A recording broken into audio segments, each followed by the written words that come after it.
Hi everyone. Shalom mon frère, shalom à toi ma soeur. Alors je suis là encore aujourd'hui pour la continuité de notre message. Je vous rappelle que nous avons eu une section de messages, d'enseignements sur la vraie repentance. Alors pour ceux qui n'ont pas encore regardé, vous allez aller sur YouTube. Donc vous allez taper la vraie repentance Pasteur Laure et vous allez trouver le message que vous allez écouter pour pouvoir continuer et comprendre vraiment de quoi est-ce que nous parlons ici. Donc, je t'exhorte, toi qui viens de te connecter, toi qui viens de tomber sur ce message, à rester jusqu'à la fin et je suis sûre que tu en sortiras certainement béni par la grâce du Seigneur Jésus-Christ. Alléluia. Et donc, je suis pasteur lors du ministère La Parole qui transforme. Et aujourd'hui, nous allons voir les 4 étapes et principes de la vraie repentance. Gloire à Jésus. Et pour ce fait, j'avais dit qu'on allait continuer avec le verset de 2 Chroniques 7, verset 14. Donc, nous allons sans plus tarder lire 2 Chroniques 7, verset 14 pour voir les étapes de la repentance. Donc, 2 Chroniques 7, verset 14 va nous dire ceci. Si mon peuple sur qui est invoqué mon nom s'humilie, prie et cherche ma face, et s'il se détourne de ses mauvaises voies, je l'exaucerai des cieux, je lui pardonnerai son péché et je guérirai son pays. Alléluia, gloire à Jésus. On doit comprendre que ce verset-là a été adressé à Salomon. Salomon, le fils de David, qui devrait construire ou qui était celui-là qui avait été choisi pour pouvoir construire le tabernacle, c'est-à-dire la maison de Dieu, pour y faire résider l'arche de l'Éternel. Gloire à Jésus.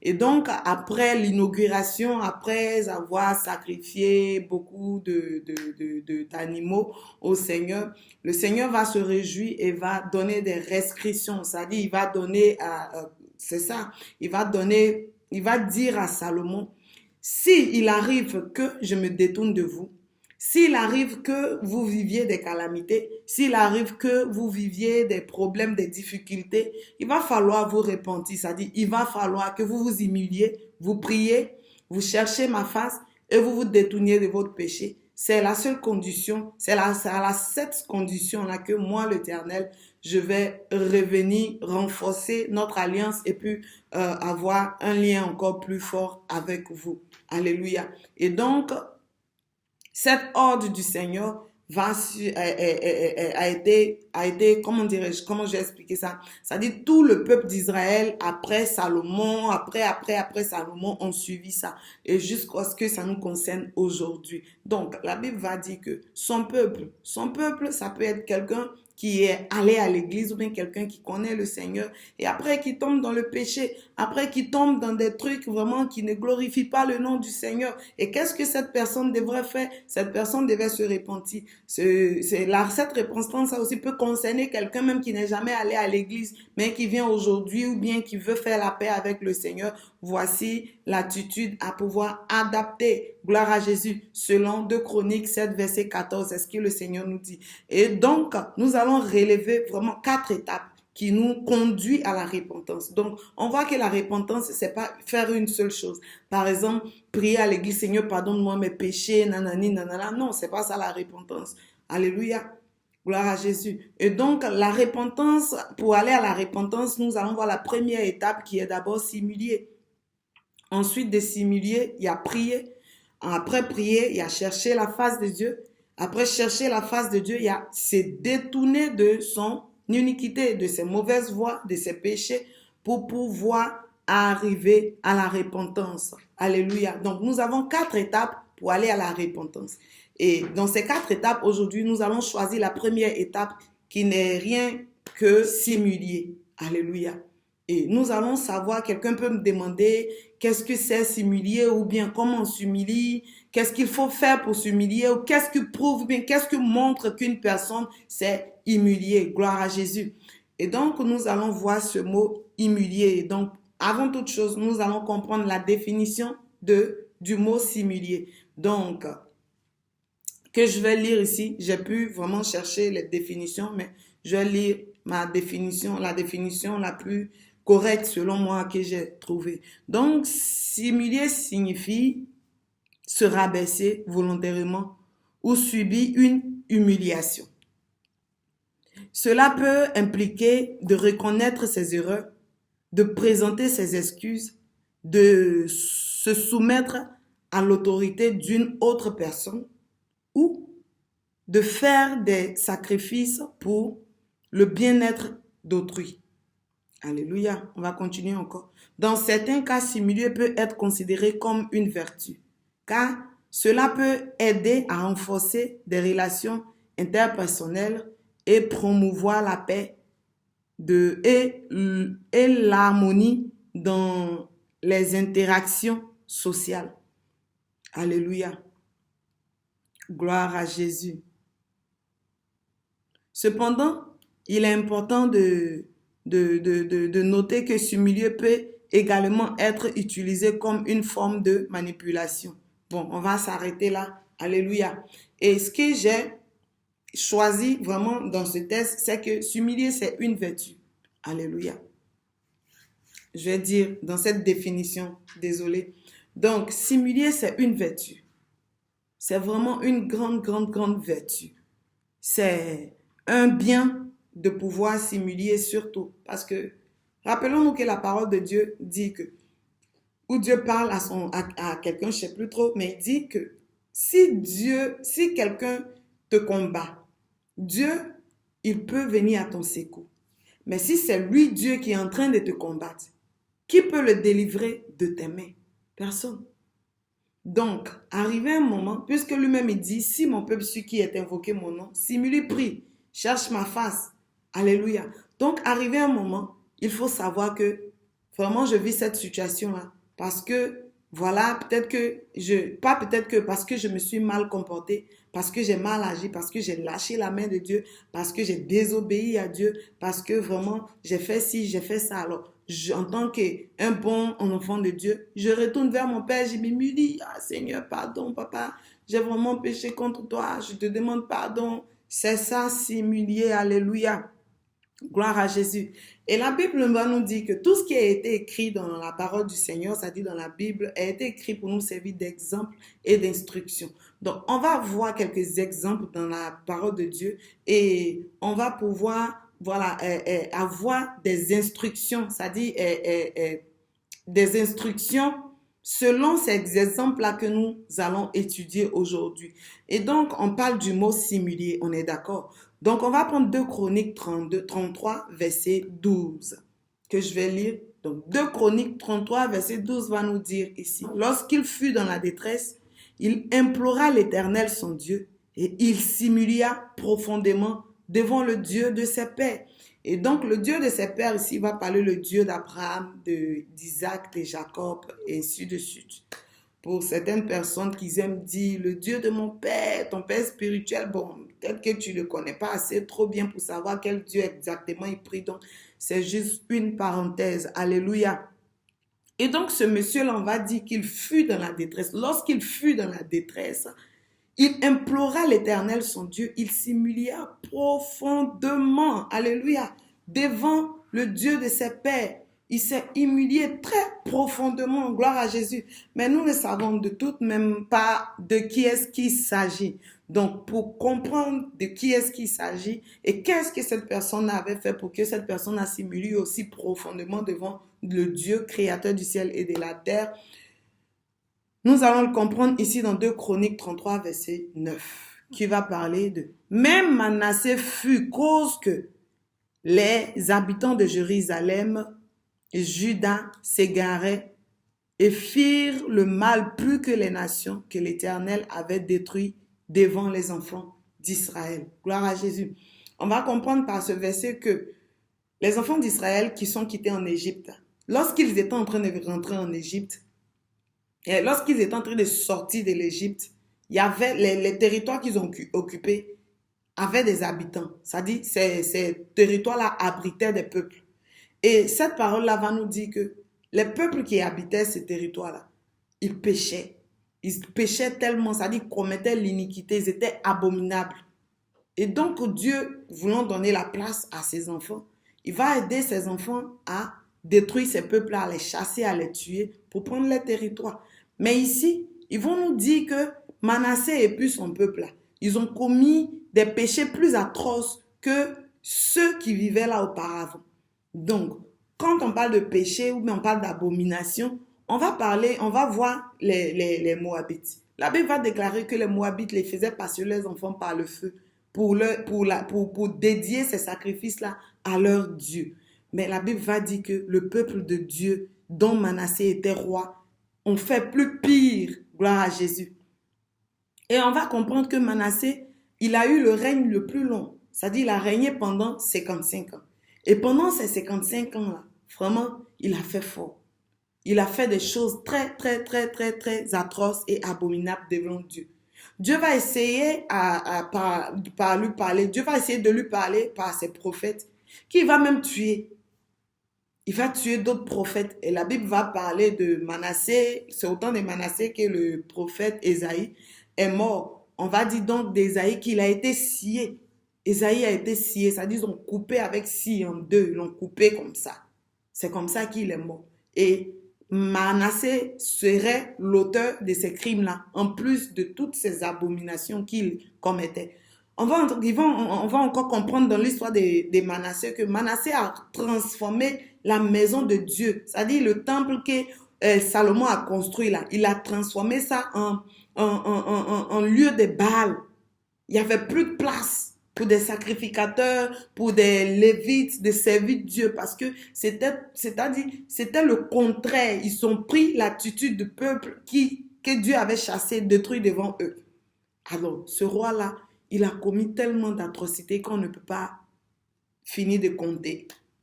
Et il a fait ça pendant longtemps, 55 ans de règne. Mais on va comprendre que la Bible va nous dire dans la deuxième partie de son règne, il a changé quand même. Donc, peut-être que je vais dire, il a fait ça pendant 40 ans, que dis-je? Bon, alléluia. Et donc, ce roi-là va se retrouver en captivité, refusant d'accepter les réprimandes ou bien d'écouter ce que les prophètes disaient de la part de Dieu sur le fait qu'il devait changer, il devait arrêter tout ce qu'il faisait. Il va se retrouver en captivité lorsque Dieu va inciter le roi d'Assyrie pour venir assiéger Jérusalem, c'est-à-dire Juda. Et donc Jérusalem est tué, créer la zizanie, faire une guerre, avoir une guerre a eu lieu où Manassé a été appréhendé et conduit en captivité, en prison à Babylone. Gloire à Jésus. Et c'est dans cette prison que la Bible va dire qu'il s'humilia profondément.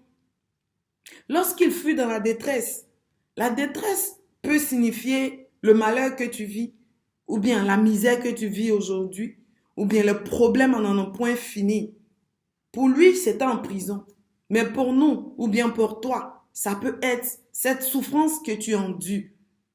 Cette mort en cascade peut-être qui se répète dans ta famille.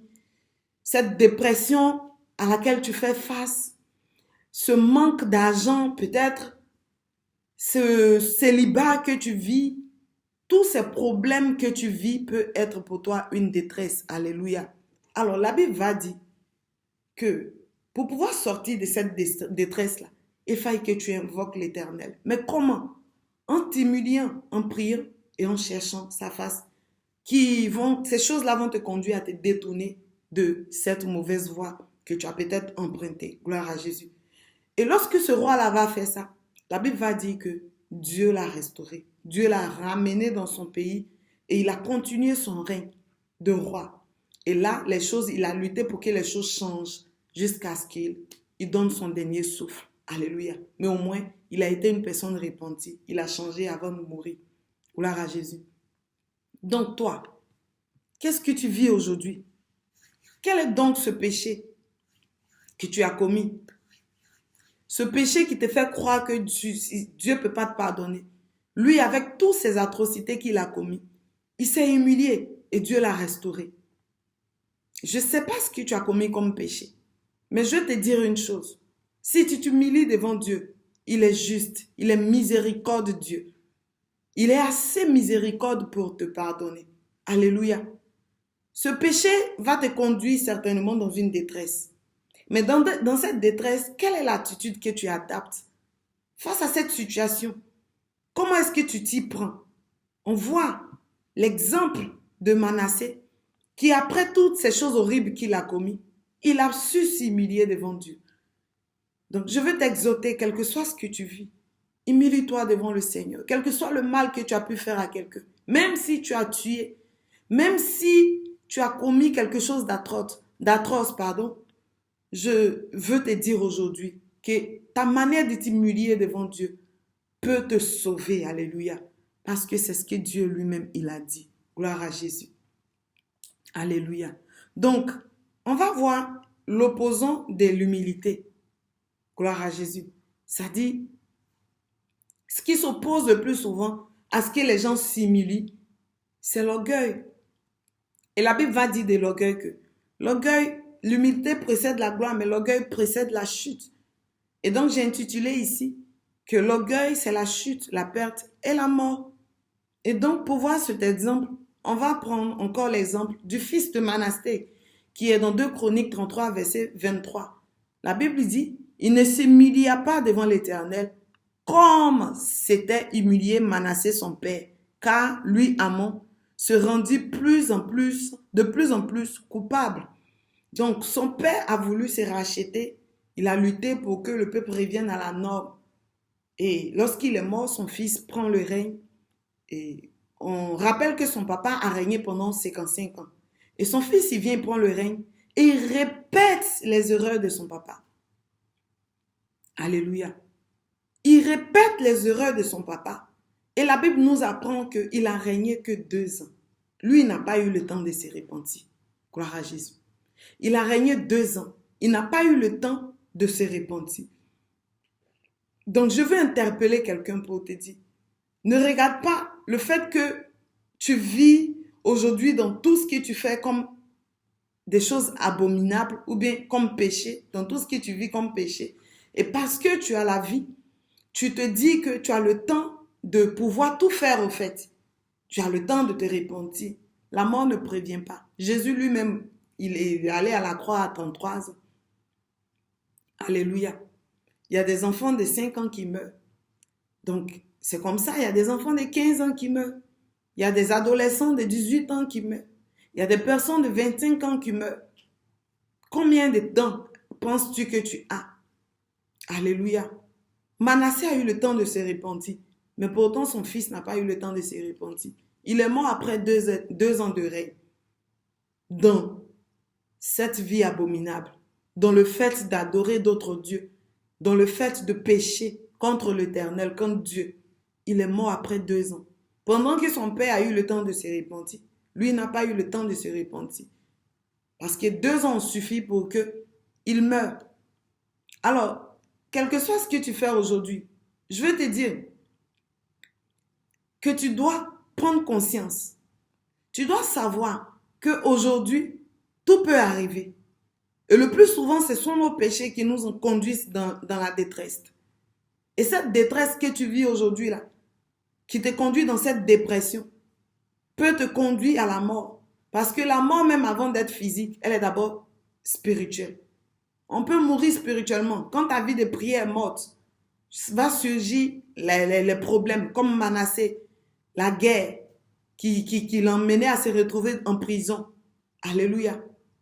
Et donc, dans ta vie, il peut y arriver que ta désobéissance envers Dieu te conduise dans une détresse. Et cette détresse-là te conduise dans une mort spirituelle. Et cette mort spirituelle-là te conduit à la mort physique. Parce qu'imagine quelqu'un peut-être qui travaillait ou bien qui était bien, qui avait quand même une bonne vie, se retrouve en prison.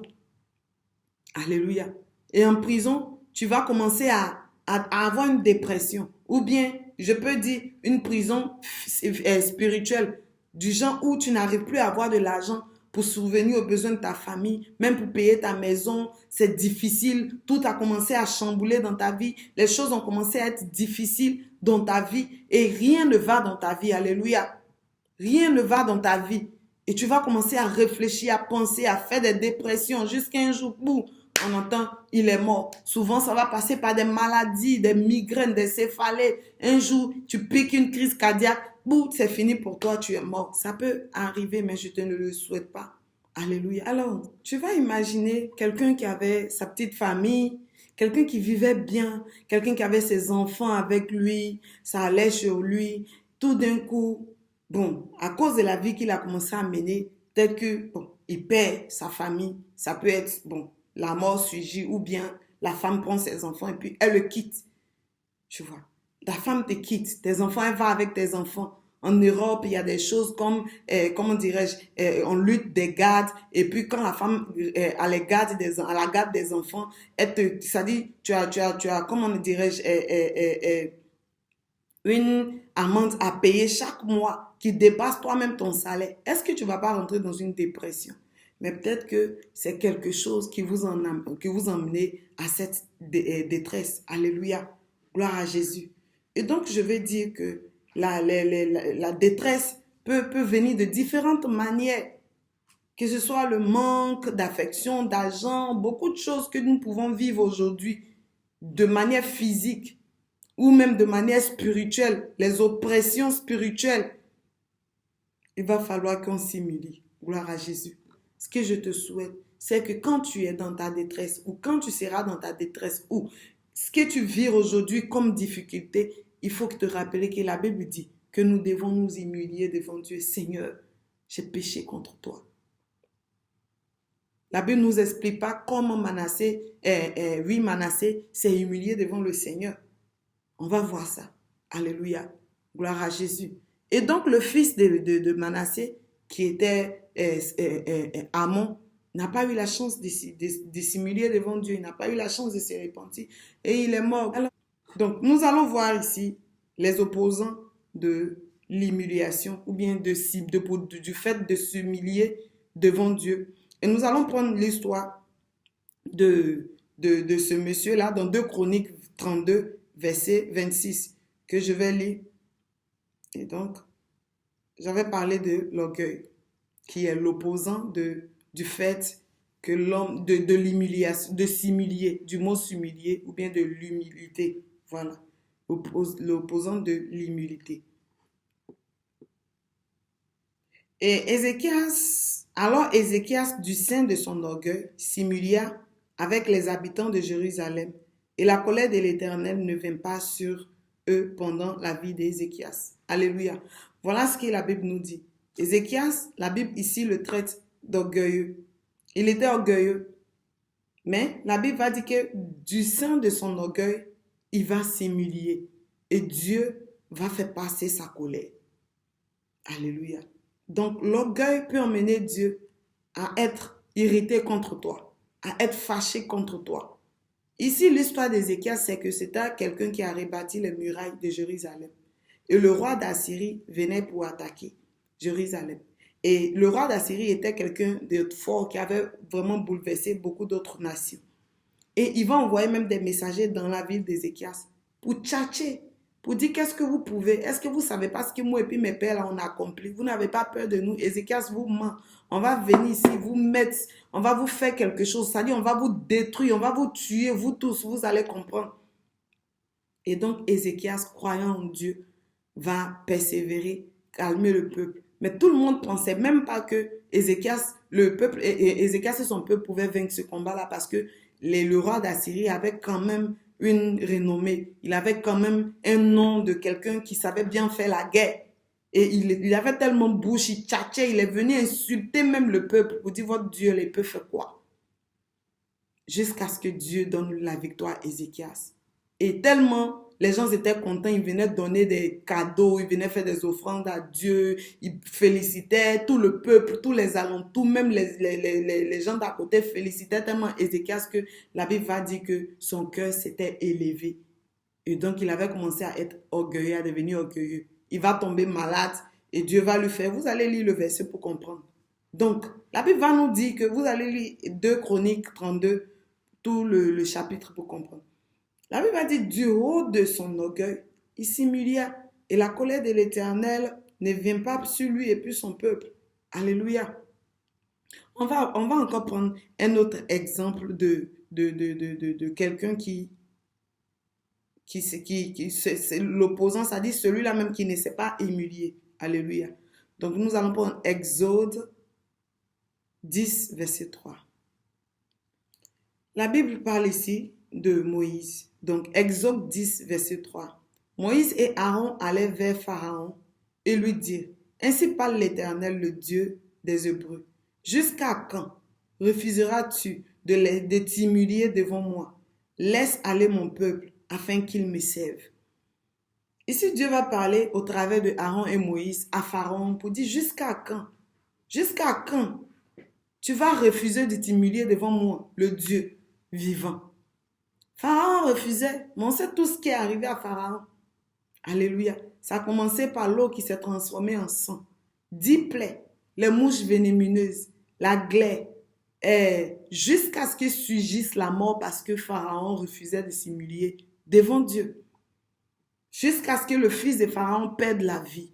Jusqu'à ce qu'il poursuive le peuple de Dieu devant la mer rouge que Dieu a divisée pour laisser passer son peuple.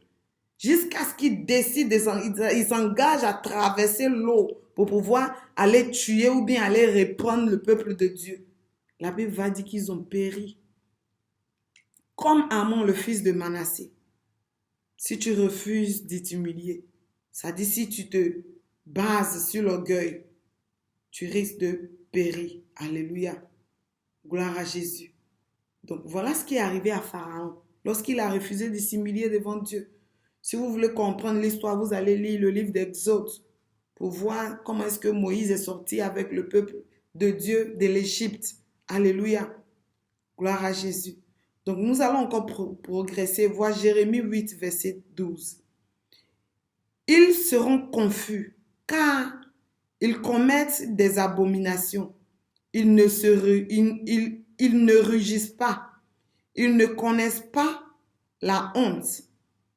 C'est pourquoi ils tombent avec ceux qui tombent. Ils seront renversés quand je les châtierai, dit l'Éternel. Exemple, Pharaon. Exode 10, verset 3. Gloire à Jésus. Parce que quand tu pêches, tu ne peux pas te dire un instant que vraiment, Seigneur, je t'ai offensé, pardonne-moi. Seigneur, aide-moi. Seigneur, je m'humilie devant toi. Je reconnais mes fautes. Non, tu ne peux pas le faire. Parce que tu refuses de t'humilier devant Dieu. Alors la Bible dit, ils tomberont avec ceux qui tombent. Gloire à Jésus. Quand je les châtierai. Jérémie 8, verset 12. Alléluia. On va continuer encore et on va prendre Romains 2, verset 4, qui parle ici de « Où méprises-tu les richesses et sa bonté, de sa patience et de sa longanimité, ne reconnaissent pas que la bonté de l'Éternel te pousse à la repentance. » Alléluia. La Bible parle de la bonté de l'Éternel. Sa bonté qui signifie que Dieu est disposé envers le pécheur, mais pas envers le péché. Ça dit, toi qui pêches là, Dieu est disposé pour te pardonner. Dieu, il fait tout son possible pour que tu reviennes à la norme. Dieu, il fait tout son possible pour que tu changes. Alléluia. Il est patient avec toi. Gloire à Jésus. Sa patience exprime en retenant le châtiment face à la méchanceté et à la rébellion de l'homme. C'est-à-dire, il est patient, il se retient. Il se retient face à ta méchanceté, face à ton péché, face à ta rébellion. Il est patient, il espère que tu changes. Il espère que tu reviennes à la norme. Alléluia. Et sa longanimité ici qui va parler, qui consiste en son étonnante maîtrise face à la provocation incessante de l'homme. Ça dit, nous les hommes, on provoque Dieu. Tu sais que Dieu ne veut pas que tu fasses ce que tu fais là. Mais tu fais. Tu fais. La Bible dit que sa longanimité là consiste à se maîtriser. Il se maîtrise pour te voir changer. Gloire à Jésus. Il se maîtrise pour te voir revenir à la norme. Il se maîtrise pour te voir t'humilier devant lui. Gloire à Jésus. Ne pense pas que si tu vis aujourd'hui, c'est parce que peut-être Dieu est tellement content de ce que tu fais. Non. Dieu te donne le temps de t'humilier. Dieu te donne le temps de revenir à lui. Il te donne le temps de changer. Il te donne le temps de te répandre de ces actes que tu commets, de ces atrocités, de cette mauvaise vie. Il te donne le temps de retourner, c'est-à-dire de retourner à lui, de quitter sur ce chemin que tu es en train d'emprunter. Alléluia. Donc, Dieu est bon pour nous. Il est encore patient, en plus d'être bon. Et sa longanimité consiste à se maîtriser face à ce que nous commettons comme abomination. Gloire à Jésus. On voit l'histoire de Sodome et Gomorrhe qui ont été détruits par le feu. On voit l'histoire avec Noé. Lorsque Dieu s'est irrité, la Bible dit il s'est repenti d'avoir créé l'homme. Parce que l'homme commettait vraiment des atrocités. Jusqu'à ce qu'il dise à une famille, toi et puis tes enfants avec ta femme, montez dans l'âge, prends les femmes pour ton fils, pour tes fils, vous allez procréer. Le reste, là, je vais les exterminer. Alléluia. Et la Bible va dire le déluge. Il a plu pendant 40 jours et 40 nuits. Et tous les habitants de la terre et les animaux qui n'ont pas été sauvés sont tous morts. C'est un exemple. Dieu nous donne l'exemple de ce qui va se passer après notre vie. Dieu a dit que il s'est repenti du fait d'avoir détruit l'homme par l'eau. Mais après s'être repenti, là, pour dire je ne vais plus détruire l'homme, là, le même Dieu, là, il allait détruire Sodome et Gomorrhe. Le même Dieu là, il a détruit beaucoup d'hommes dans la Bible. Même le peuple qui quittait en Israël dans le désert, en Égypte, le peuple d'Israël qui quittait en Égypte dans le désert, là, la Bible dit que Moïse, quand il s'est fâché, là, la terre s'est ouverte et puis la terre a avalé une certaine catégorie de personnes, ceux qui étaient d'accord pour le veau qu'ils avaient confectionné avec leur or par le feu. Donc, qu'est-ce que toi, ton péché te réserve? Parce que c'est pas Dieu qui va te tuer, mais c'est ton péché qui va te tuer. On dit que c'est ce qu'on aime là qui nous tue. On a vu d'autres artistes qui sont morts sur scène. Ils aimaient tellement chanter qu'eux-mêmes ils ont prophétisé qu'ils vont mourir sur scène. Ils sont morts sur scène. D'autres sont morts sur moto tellement ils ont aimé sur moto. Toi, qu'est-ce que tu aimes? Je préfère que tu meurs en Dieu parce que au moins tu auras choisi la bonne part. Alléluia. Donc, tu vas checker ta vie et rejeter l'orgueil et vivre vraiment la bonté de Dieu qui est le fait qu'il t'appelle à pouvoir t'humilier. Aujourd'hui, nous apprenons le mot humilier et nous allons encore parler après de la prière et ainsi de suite pour voir les 4 étapes de la repentance selon 2 Chroniques 7, verset 14. Alléluia. Et donc, nous allons continuer ici. Alléluia. Nous allons prendre 2 Pierre 3, verset 9. 2 Pierre 3, verset 9 nous dit ceci. Le Seigneur ne tarde pas dans l'accomplissement de la promesse, comme quelques-uns le croient, mais il use de patience envers vous, ne voulant pas qu'aucun périsse, mais voulant que tous arrivent à la repentance. Donc, le fait que tu vis, le fait que tu fais ces mauvaises choses et tu as encore ce souffle de vie, c'est le temps que Dieu te donne pour pouvoir te repentir. Parce qu'il ne veut pas que tu périsses. Il ne veut pas que tu meurs. Il ne veut pas que tu sois, que tu manques le salut. Alléluia. Mais il te donne le temps. Considère ça comme s'il te donnait le temps de te racheter, de te repentir, de revenir à la réalité, à la norme. Alléluia. Tu vas examiner ta vie du sein de ta détresse. Et tu vas pouvoir t'humilier devant Dieu. Alléluia. Gloire à Jésus. Et donc, nous allons continuer notre enseignement pour savoir encore ce qui c'est qu'est l'humiliation selon le Nouveau Testament. S'humilier, pardon, selon le Nouveau Testament. Alors, Luc 7, verset 36. Je lis la parole de Dieu. Un pharisien pria Jésus de manger avec lui. Jésus entra dans la maison du pharisien et se mit à table. Et voici, une femme pécheresse qui se trouvait dans la ville, ayant su qu'il était à table dans la maison du pharisien, apporta un vase d'albâtre plein de parfum et se tint derrière aux pieds de Jésus. Elle pleurait. Et bientôt, elle lui mouilla les pieds et de ses larmes. Puis elle les essuya avec ses cheveux. Elle baisa et les oignit de parfum. Le pharisien qui l'avait invité, voyant cela, dit en lui-même, si cet homme était prophète, il connaîtrait qui et de quelle espèce est la femme qui le touche. Il connaîtrait que c'est une pécheresse. Jésus prit la parole et lui dit, Simon, j'ai quelque chose à te dire.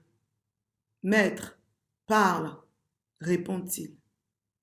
Un créancier avait 2 débiteurs. L'un devait 500 deniers et l'autre 50. Comme il n'avait pas de quoi payer, il leur remit à tous les deux leurs dettes. Lequel l'aimera le plus? Simon répondit, celui, je pense, auquel il a le plus remis. Jésus lui dit, tu as bien jugé. Verset 44. Puis, se tournant vers la femme, il dit à Simon, vois-tu cette femme? Je suis rentré dans ta maison, tu ne m'as point donné de l'eau pour laver mes pieds, mais elle les a mouillés de ses larmes et les a essuyés avec ses cheveux. Tu ne m'as point donné de baiser, mais elle, depuis que je suis rentré, elle n'a point cessé de me baiser les pieds. Tu ne m'as point versé d'huile sur la tête, mais elle a renversé du parfum sur mes pieds. C'est pourquoi je te dis, c'est pourquoi je te le dis, ses nombreux péchés ont été pardonnés, car elle a beaucoup aimé. Mais celui à qui on pardonnera peu, aime peu. Et il dit à la femme, tes péchés sont pardonnés. Alléluia.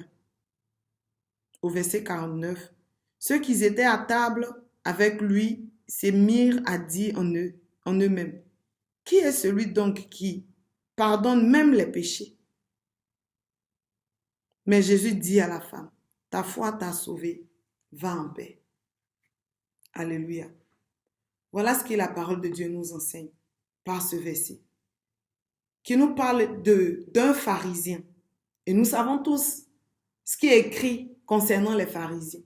C'est des personnes qui aiment à l'extérieur montrer qu'ils sont parfaits, qu'ils sont bien, qu'ils n'ont pas de problème, qu'ils sont justes, mais à l'intérieur. Jésus a traité les pharisiens et les scribes de tombeaux blanchis. C'est-à-dire, le tombeau à la surface est propre, mais à l'intérieur, il y a des excréments d'hommes. Il y a la pourriture à l'intérieur. Et ce monsieur-là, voulant se faire voir, va inviter Jésus dans sa maison. Ne croyons pas en Jésus, ne croyons pas de Jésus que Jésus était le Fils de Dieu, puisqu'il a dit, si cet homme était un prophète. Et donc, à sa grande surprise, cette femme-là, qui était remplie de péché, qui s'est dit, tiens, Dieu avait promis à Israël un sauveur. Certainement, c'est Jésus avec tout ce que j'ai entendu sur lui. Donc, je vais partir vers Jésus. Jésus, là, il va me pardonner mes péchés aujourd'hui. Mais je vais poser un acte. Et cette femme-là va aller s'humilier dans la maison de ce pharisien-là, au pied de Jésus. Elle va pleurer, elle va mouiller les pieds de Jésus avec ses larmes. On n'a pas dit elle a versé l'eau, avec ses larmes. Tellement elle a pleuré, elle a regretté son péché. Elle s'est humiliée. Cette femme s'est humiliée devant le Seigneur. Elle dit, Seigneur, me voici. Bon, véritablement, ce n'est pas ce qu'elle a dit, mais elle s'est humiliée devant le Seigneur. Et j'ose penser qu'elle a dit à Seigneur, je suis une pécheresse. Elle a pleuré sur ses péchés, Seigneur, cette vie que je mène, jusqu'à ce qu'elle prenne ses cheveux, c'est mes cheveux naturels. Elle prenne ses cheveux, puis elle le sue les pieds de Jésus. Elle prend un parfum et puis elle verse sur les pieds de Jésus. Pendant ce temps, tonton pharisien, tonton juste, tonton parfait, tonton qui connaît trop la parole de Dieu, dit, oh, celle-là, lui-là, est-ce qu'il sait même qui est en face de lui là? S'il savait, mais il n'allait même pas la laisser le toucher. Hein? Donc, on comprend qu'il y a des hommes de Dieu aujourd'hui, on ne les touche pas. Parce qu'il ne faut pas, on va les souiller. Mais Jésus a été touché par une prostituée, par une femme pécheresse. Et la Bible dit qu'elle a tellement pleuré. Elle s'est humiliée profondément. Donc, Jésus se retourne pour dire, mais toi ici, rentré chez toi, tu ne m'as pas donné l'eau. Pourtant, avant, les gens marchaient tellement. Jésus, c'était un grand marcheur. Il marche d'une ville à une ville. Donc, comprends que, et puis ses chaussures, les chaussures code là, bon, et c'est pas sûr que c'est ça, mais dans le film, là, c'est les chaussures code qu'on nous montre. Donc, imagine poussière de ses pieds. Pharisien là n'a même pas donné l'eau pour dire, ah, parce qu'avant, c'était très significatif de donner l'eau à quelqu'un pour laver ses pieds, laver ses mains, laver même sa tête, comme les musulmans font. Mais aujourd'hui, pour nous, c'est se transformer d'une manière spirituelle. Voilà. Il y a des significations, le fait de se laver les pieds. Peut-être qu'après, on va avoir un enseignement là-dessus. Et le monsieur lui dit, toi, tu ne m'as même pas donné l'eau pour enlever poussière qui était sur mes pieds. Tu ne m'as même pas embrassé même quand je suis venue, mais la femme m'a fait bisous sur mes pieds depuis là. Tu ne m'as même pas donné huile pour mettre sur ma tête, même pour faire briller mes cheveux un peu. Non, mais elle a mis parfum sur mes pieds. Et puis toi, tu dis que, donc Dieu va dire, il va prendre une parabole pour dire, deux personnes devaient une personne. Et parmi ces deux personnes, ils n'avaient pas l'argent pour rembourser le crédit. C'est pour dire que deux personnes, ils ont un Dieu. Vous comprenez? Et puis le Dieu là veut pardonner les deux. Mais l'une des personnes là avait beaucoup de péchés tellement elle venait au pied de Dieu. L'autre se disait qu'il n'avait pas trop de péchés. Donc il n'avait pas besoin de venir au pied de Dieu. C'est la parabole que Dieu a donnée pour dire, toi et puis cette femme là, toi le pharisien et la pécheresse là, vous êtes deux, vous me devez quelque chose. Et je décide de vous faire cadeau de cette chose-là. Ou du moins de vous pardonner votre péché. Mais l'une des personnes là, ça dit, toi, tu te crois, autant vous avez le même péché. Il n'y a pas petit péché. L'orgueil, c'est un péché. La Bible dit, l'orgueil précède la chute. Mais la femme vient s'humilier devant nous. Donc, elle est pardonnée. C'est-à-dire, elle est venue dans ta maison. On va lire la suite. Et elle est partie restaurer. Alléluia. Donc, voilà un exemple palpable de s'humilier devant Dieu. Pour Manassé, on a juste appris qu'il s'est humilié profondément. Mais pour cette femme-là, on a vu comment elle s'est humiliée. Donc, voilà un exemple de comment on peut s'humilier devant le Seigneur. Alléluia. Gloire à Jésus. On va donc continuer la lecture. On va prendre Luc 18, verset 14.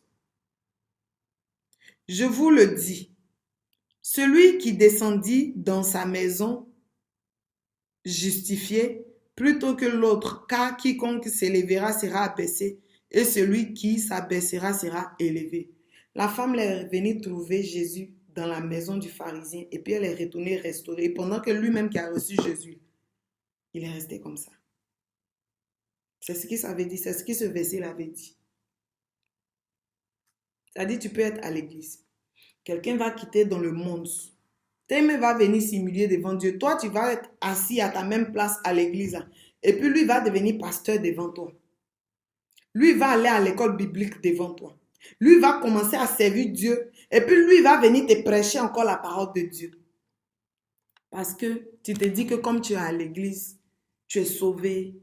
Comme tu es à l'église, tu connais la parole de Dieu. Non, il ne s'agit pas de ça. Tu connais la parole de Dieu, mais quelle est la vie que tu mènes? Je vais ouvrir une petite parenthèse pour parler de mon église.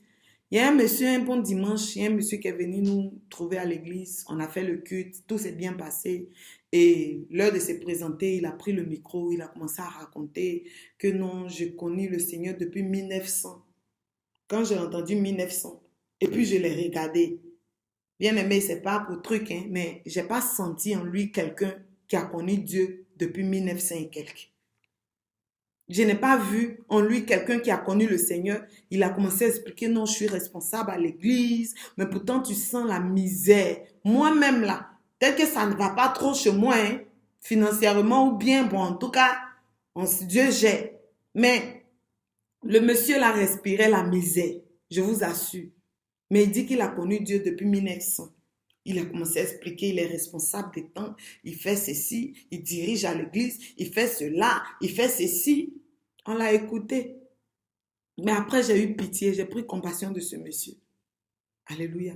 Le deuxième dimanche qui est venu, il a encore, le troisième dimanche, on a fait un culte très spécial. Quelque chose s'est passé. Ce monsieur-là, on ne l'a plus revu jusqu'à aujourd'hui. Je prie que le Seigneur vraiment. Donc, pour dire quoi? Ce n'est pas le nombre d'années que tu as fait à l'église qui fait de toi une personne repentie. Non. Ou bien une personne convertie. Je suis désolée. C'est les actes que tu poses. C'est la gloire de Dieu qui peut se ressentir sur toi. Alléluia. Ce n'est pas le fait d'aller à l'église tous les dimanches qui fait de toi une personne repentie. Non. C'est les actes. Le pharisien, là, il connaissait la parole de Dieu. Très bien, parce que c'est un pharisien. Très, très, très bien. Il connaît la Torah, là, il maîtrisait ça.